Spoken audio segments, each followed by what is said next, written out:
Let's start by taking a tour of the anatomy of a heart. First, we'll examine an interior external view of the heart. The inferior vena cava is the vein that returns blood to the right atrium from the body regions inferior to the diaphragm. The superior vena cava is the vein that returns blood to the right atrium from the body regions superior to the diaphragm. The right atrium is the heart chamber that receives the oxygen-poor blood from the body. The right ventricle is the heart chamber that pumps oxygen-poor blood to the lungs.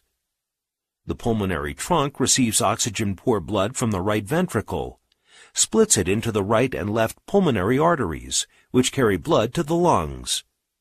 The left ventricle is the heart chamber that pumps oxygen-rich blood to the body.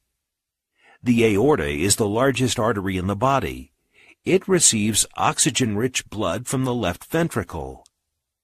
The right coronary artery branches from the base of the aorta and supplies oxygenated blood to the right side of the heart. The anterior interventricular artery is the branch of the left coronary artery that supplies oxygenated blood to the interventricular septum and the anterior walls of both ventricles. The great cardiac vein lies along the anterior interventricular sulcus. It collects oxygen-poor blood from capillary beds of the myocardium. In this deep cutaway view, we can see more of the heart's anatomy, such as the pulmonary semilunar valve, which is the valve at the entrance to the pulmonary trunk. It prevents backflow into the right ventricle. The left pulmonary artery branches off of the pulmonary trunk to carry oxygen-poor blood to the left lung. The chordae tendineae, or heartstrings, anchor AV valve flaps to the papillary muscles. The papillary muscles are muscle bundles that project from the ventricular walls, connect to the AV valve flaps via chordae tendineae, and contract to hold AV valve flaps in the closed position. In this deep external view of the heart, you find the aortic semilunar valve that is located at the entrance to the aorta and prevents backflow into the left ventricle. And here is the interventricular septum, an internal partition that separates the ventricles. When we look at the external right lateral view of the heart, we see many of the same parts. But this view also shows the right pulmonary veins that transport blood from the right lung to the left atrium, and the small cardiac vein which runs along the heart's right inferior margin and collects oxygen-poor blood from the capillary beds of the myocardium. Now, let's examine a right lateral cutaway view. Here you'll find the fossa ovalis, which is a shallow depression in the interacial septum, marking the spot where an opening, the foramen ovale, existed in the fetal heart. The coronary sinus is a vessel that collects oxygen-poor blood from the cardiac veins. It empties the blood into the right atrium. The tricuspid valve prevents backflow into the right atrium when the right ventricle contracts. It has 3 flaps and is also known as the right atrioventricular AV valve.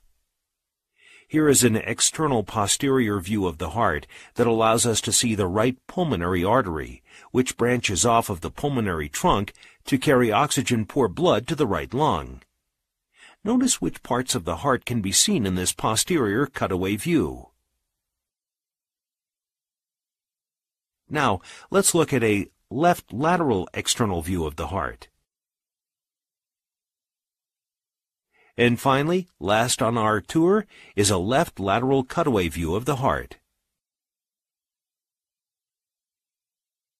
The heart consists of 2 side-by-side pumps. The blood vessels are the pipes that carry blood throughout the body. In this animation, we see that the right atrium and right ventricle pump oxygen-poor, carbon dioxide-rich blood to the lungs. In the lungs, the blood receives oxygen, eliminates carbon dioxide, and travels back to the left atrium of the heart. From the left atrium, the oxygen-rich, carbon dioxide-poor blood is pumped out to the body by the left ventricle.